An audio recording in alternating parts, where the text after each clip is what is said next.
Hello and welcome. Today, I want to talk about a piece of lore that really came out of nowhere in Episode 2. Spoilers for those who have not yet made it to Episode 2, Chapter 8, you've definitely got a treat waiting for you when you get there. It's called the Shandra Prophecy. This prophecy is found in Episode 2, Chapter 8, where Elena is explaining it to Ras, Archie, Mercedes, and Ray. Later, it is touched upon in greater detail with Elena's mother, Ains, and the Worshippers of Chaos. At first, it seems quite obvious that this prophecy is foretelling the arrival of Fastus and Straze, and is foreshadowing Fastus's summoning onto Aythra from outside of the universe. But there are many heirs that have postulated that the prophecy could also be referring to events that might happen in the future beyond Episode 3. So, once more, set up your wyvern runs and relax, because it's time to dig into some lore.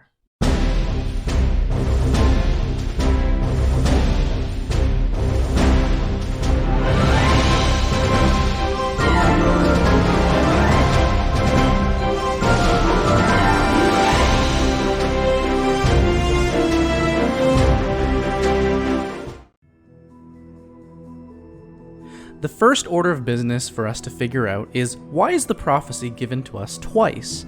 Is this just a character building moment for Elena and Ray? Considering how Elena's rendition of the prophecy is much less detailed and has a few holes in it due to her inability to interpret the prophecy properly, there does not really appear to be a functional reason for why the prophecy is told to us twice. We could easily have moved Elena's mother's interpretation to Elena, and all would be fine. This is what leads me to believe that there is more to this prophecy than meets the eye. For whatever reason, it is necessary for the Worshippers of Chaos to know the prophecy. It is also necessary for Ains to have been exposed to it, no matter how reluctant he seems to be. So keep this in mind as we go through the lines, as we try to unpack the Shandra Empire's legacy, the Shandra Prophecy. If you haven't seen my video on the narrated version of the Genesis of Epic 7, I would highly suggest that you do. Click the card and watch that first before watching this one, because there are going to be a lot of details that aren't presented in the game that we're going to be able to use in order to flesh out the broader lore of Epic 7. So go do that. It's okay. I'll wait. Okay. Now that everyone is caught up, this first line will appear quite simple. This is directly referring to Prima, who is the primordial star having been defeated by Nihilum, the primordial god. It may be a mistranslation, and Nihilum may also be a primordial star, but this creates an interesting dynamic between the two, so I'm hoping that they're not actually fully equal in terms of their stature, and would explain why Prima eventually lost. Prima, of course, as we know, scatters himself into pieces throughout the universe, as I surmise in an attempt to save himself to be resurrected later. Frankly, we do not know if there is actually a dichotomy of good and evil between Prima and Nihilum, so it is entirely possible that Prima is also going to be an enemy of ours later down the line, especially considering how malevolent TBToO appears to be, presumably being a fragment of Prima. This is, of course, the fugitive that Fastus talks about in Episode 2, and is referring to the Prima fragments that were scattered throughout the multiverse. Yes, Epic 7 contains a multiverse, hence why there are alternate Moonlight heroes that have similar storylines, but those tiny differences have changed the trajectory of their lives in drastic ways, like how Violet Harrison is a happy-go-lucky playboy in our universe, while Remnant Violet is a brooding, power-hungry emo boy in his. As we can see, clearly, Prima did not just die and subsequently split into fragments, but that this splitting was intentional in order to avoid death, as it says. When we first encountered this prophecy, it was well understood that this dark star was obviously Fastus, and by all means, it probably is Fastus. But if we understand Nihilum to also be a dark star, this could be referring to him too. Regardless, both Nihilum and the Dark Nebula, the group that Fastus is a part of, are searching for those Prima fragments in order to snuff them out and destroy Prima for good. This makes me wonder if Nihilum defeated Prima in such a way that he unintentionally caused Prima or gave him the opportunity to scatter his fragments, which would explain Fastus's urgency to find these fragments. I don't think I need to go into too much detail here, as it seems to be telling us that the war between Nihilum and Prima has lasted an undetermined amount of time, and to also confirm for us that Nihilum and the Dark Nebula have already ravaged through many universes in the multiverse in search of these Prima fragments, like Paradia, according to Politis. I've put these two sections together because they explain what happened when Fastus finally arrived in Aythra. The moon most likely refers to Lunaris, and the sun most likely refers to Ilrios. One thing to note here is that we understand that Aythra is mentioned to be the universe, but for some reason, maybe mistranslation, Ilrios is referred to as the sun of Aythra, which would make Aythra a solar system and not an entire universe. This leads me to the conclusion that this is a war not for a multiverse, but just for a universe. So there is a slight inconsistency here, unless the sun of Aythra is referring to one such sun within Aythra, and that there are many others that exist within Aythra as well. Or maybe the Shandran individual that translated this prophecy from the Shandran Empire just translated it wrong. Who knows?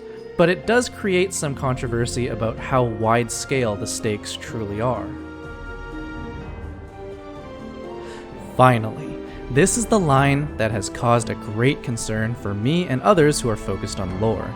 At the time when this prophecy was released, the Grand Black Star was understood to be Fastus, as there is a sky gate that appears in the last chapters of Episode 2, by which Fastus will be allowed to take physical form onto Orbis.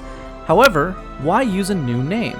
Fastus is referred to earlier in the prophecy as a dark star, so this grand black star sounds like it's a star of greater stature, and the only star of greater stature that I can think of to Fastus is Nihilum himself. So the question remains, is the line only referring to Fastus's summoning onto Orbis, or is it actually referring to Nihilum eventually finding a way onto Orbis in the far future? I am of the opinion that this is talking about Nihilum, and that the Sky Gate could be referring to a special Chaos Gate. As far as I know, Chaos Gates do not occupy a space on land, but they are floating in the air, which would be referring to a Sky Gate.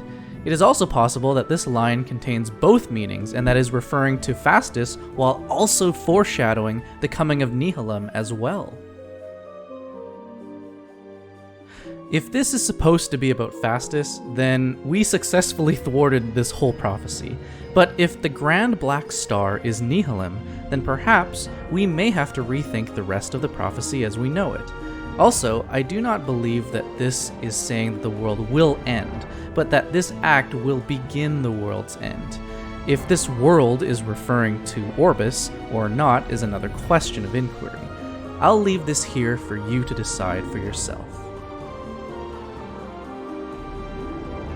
Now, this could be Ras, and in the context of Episode 2, I believe our heroes came to that conclusion, that Ras did indeed change the world and saved the faithful of those who continued to believe in the goddess. But what if it's not referring to Ras in his current capacity? What if this is another part of the prophecy that is referring to something that will happen in later episodes?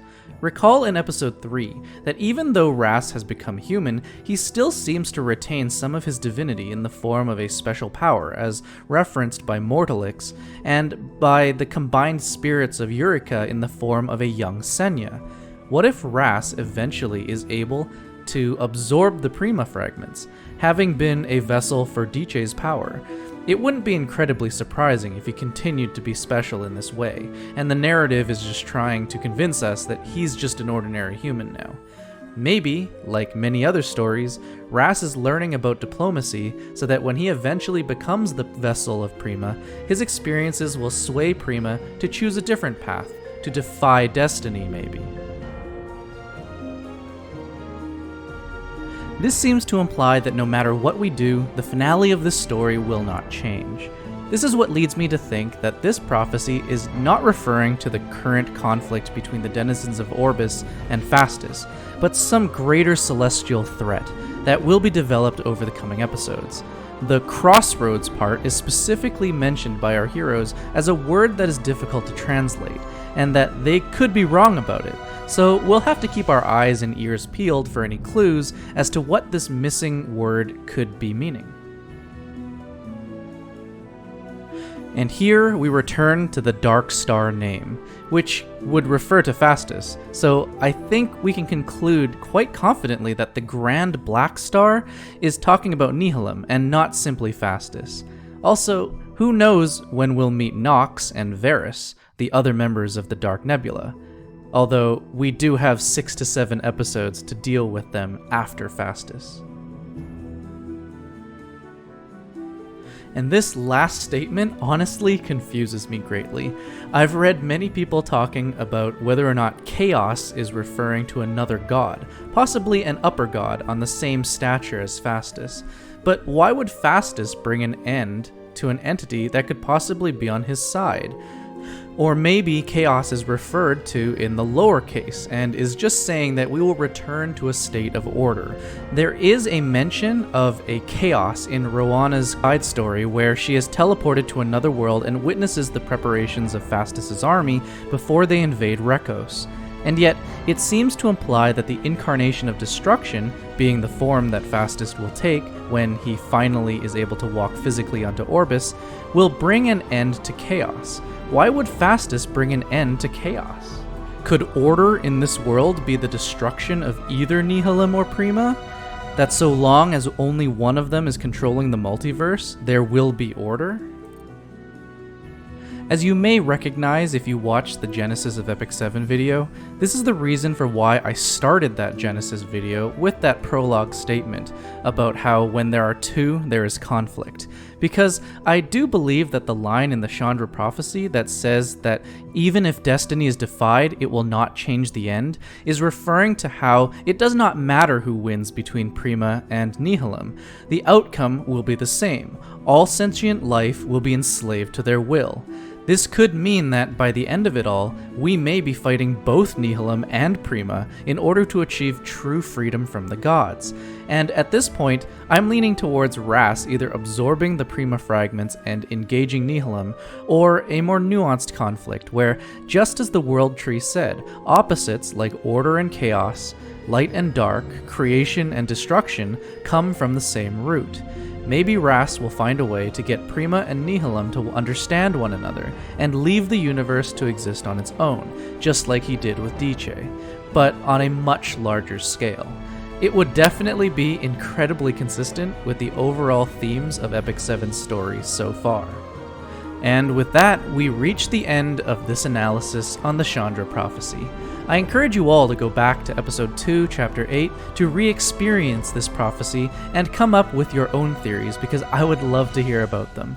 And so, thank you so much for watching, like and subscribe if you haven't already, as usual, and I'll see you in the next one. Until then, keep it real.